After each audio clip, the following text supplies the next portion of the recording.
entretien du marquis. Je vais me lancer aujourd'hui dans une nouvelle série sur le Frexit. Mais on ne devient pas partisan du Frexit du jour au lendemain. En tous les cas, moi, c'est une vieille histoire. C'est une histoire qui commence en 88, que je voudrais vous raconter, c'est-à-dire à travers mon expérience personnelle, vous expliquer comment on devient d'abord un farouche opposant à une certaine idée de l'Europe, puis après, comment on en vient à demander le Frexit. C'est une vieille histoire chez moi.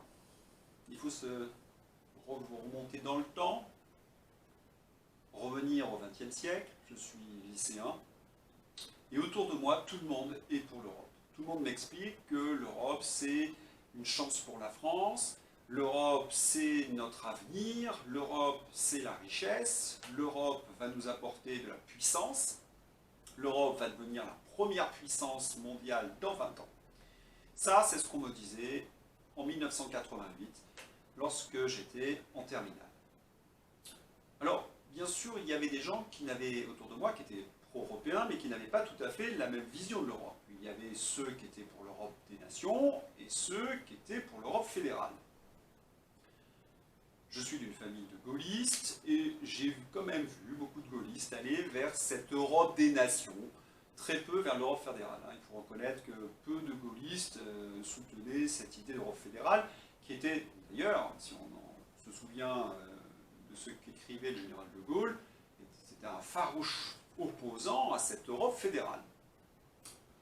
Donc, je suis en terminale, dans mes livres d'économie, dans mes livres d'histoire, tout est fait pour faire en sorte que j'adhère à ce narratif.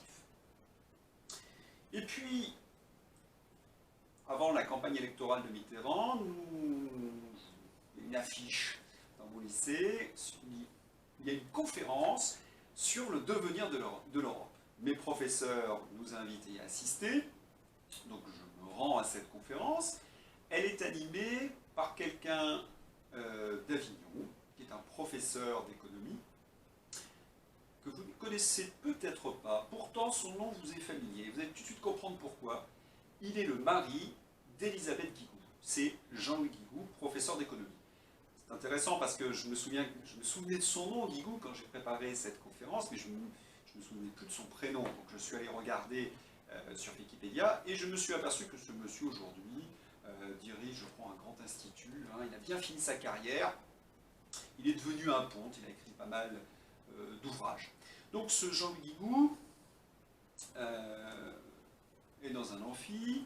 Autour de moi, je regarde et je constate qu'il y a une très grande majorité de MJS. Alors pour ceux qui ignorent ce que sont ces MJS, c'est le mouvement des jeunesses socialistes. Donc il avait en quelque sorte sa garde rouge autour de lui, et puis il y a quelques lycéens perdus comme moi qui assistent à cette conférence.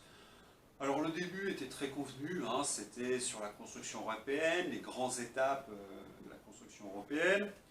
On a tout le blabla habituel dont je vous ai parlé, que l'Europe allait devenir la première puissance mondiale, etc. Bon, le blabla. Et puis, à la fin de la conférence, il passe au dernier chapitre, le devenir de l'Europe et le devenir de la France. Et là, il nous dit cette chose, dans 20 ans, la France n'existera plus. Alors, nous sommes en 1988, nous sommes en 2021, sa prédiction s'est révélée fausse. La France existe toujours. Mais ces socialistes avaient comme projet la destruction et le démembrement de la France. Lorsqu'il fait sa conférence, il a une carte de la France et il me présente ma région natale, le Nord. Je suis né à Lille. Et il me dit, comme ça, il nous dit à tous, eh bien cette région, hop, elle part à la Belgique. Il pointe son doigt sur l'Est, l'Alsace-Lorraine. L'Alsace-Lorraine, bien sûr, qui peut bien se prendre ces deux régions? L'Allemagne. C'est assez intéressant que les socialistes sont vraiment dans cette filiation, c'est-à-dire pétinistes, qui avaient perdu l'Alsace et la Lorraine, qui avait laissé rattacher l'Alsace et la Lorraine. Bon, bien sûr, il y a la défaite de 70, mais en 1940, l'Alsace et la Lorraine avaient été rattachées au Troisième Reich. Donc ils sont dans cette continuité, hein.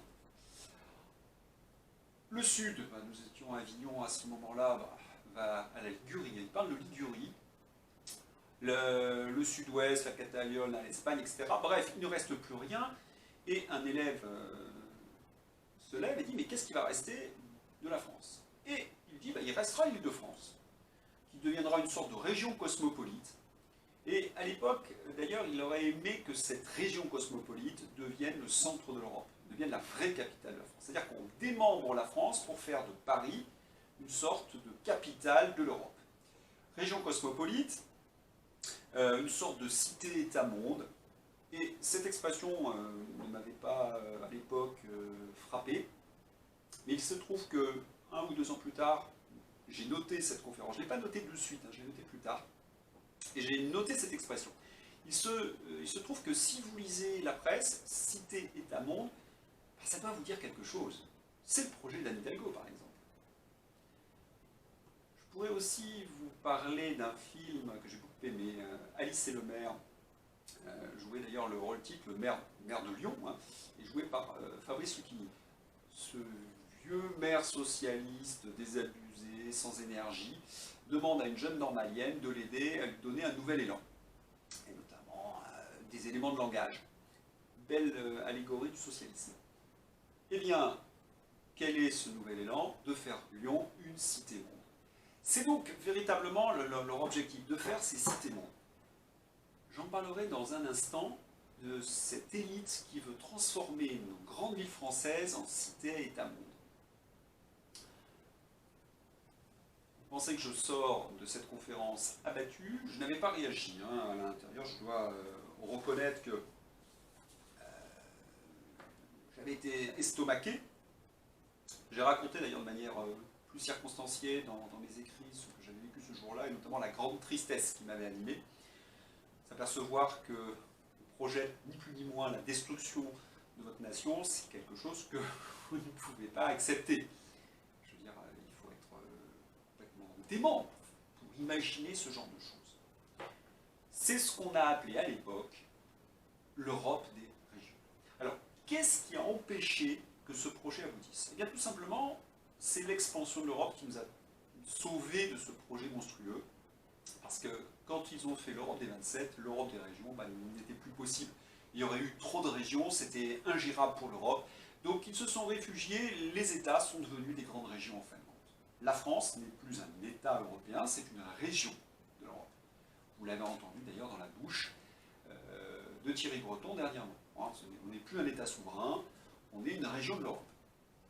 Ça fera d'ailleurs l'objet d'une prochaine conférence. Ça, c'était une petite parenthèse.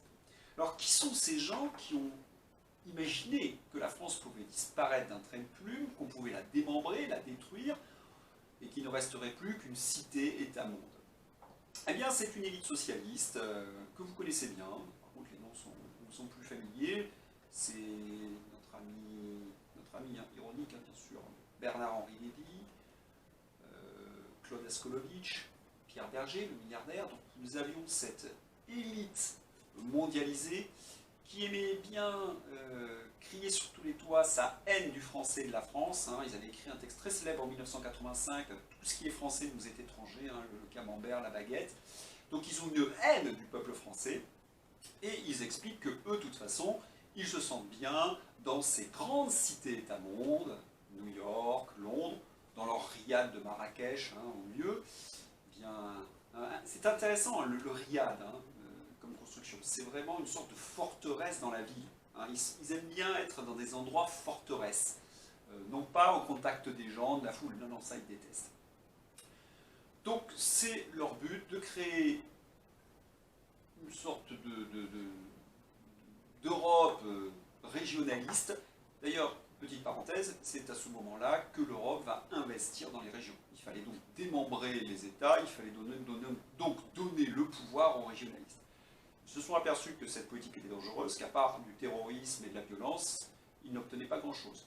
Je voudrais qu'une de leurs réussites européennes, c'est la ville de Barcelone, si je puis me permettre. Quand je dis réussite, c'est ironique. Car qu'est-ce que l'on constate? On a une forme de nationalisme catalan qui il me semble, hein, à l'inverse des idées de tolérance que prônent nos européistes. Voilà pour cet échec des européistes. Je voudrais encore, j'allais oublier un petit peu mes notes et c'est dommage. Ce que j'avais écrit, c'est que sur nos amis Bernard-Henri Lévy, Claude Escolovic, cette génération est âgée aujourd'hui, elle laisse des enfants malgré tout. Nous trouvons des leaders politiques qui défendent cette idée de cité-État-monde, qui détestent la France. Et c'est très amusant parce que le leader du Parti Socialiste, un des derniers leaders, Raphaël Glucksmann, défendait l'idée qu'il n'aimait pas la France, qu'il se sentait étranger en province, que lui, son monde, c'était les grandes villes, New York. Vous voyez, on revient toujours à cette idée de forteresse de riches, un peu New York, Londres, les riades à Marrakech. Notre ami Marlène Schiappa a écrit les mêmes mots dans son livre. Donc, ces élites passées par l'ENA, Sciences Po, ces atlantistes détestent profondément notre pays et ils en sont évidemment les pires ennemis. Voilà pour ce premier élément. Pourquoi je suis devenu anti-européen? Tout simplement parce que ces gens ont voulu détruire mon pays et que je suis patriote et que c'était une chose qui n'était pas possible. À partir de ce moment-là, je suis rentré entre guillemets dans ce qu'on peut appeler une forme de résistance à l'Europe.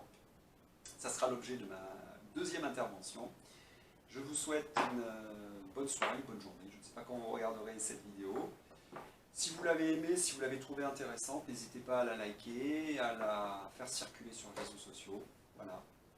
Bonne journée à vous et à bientôt.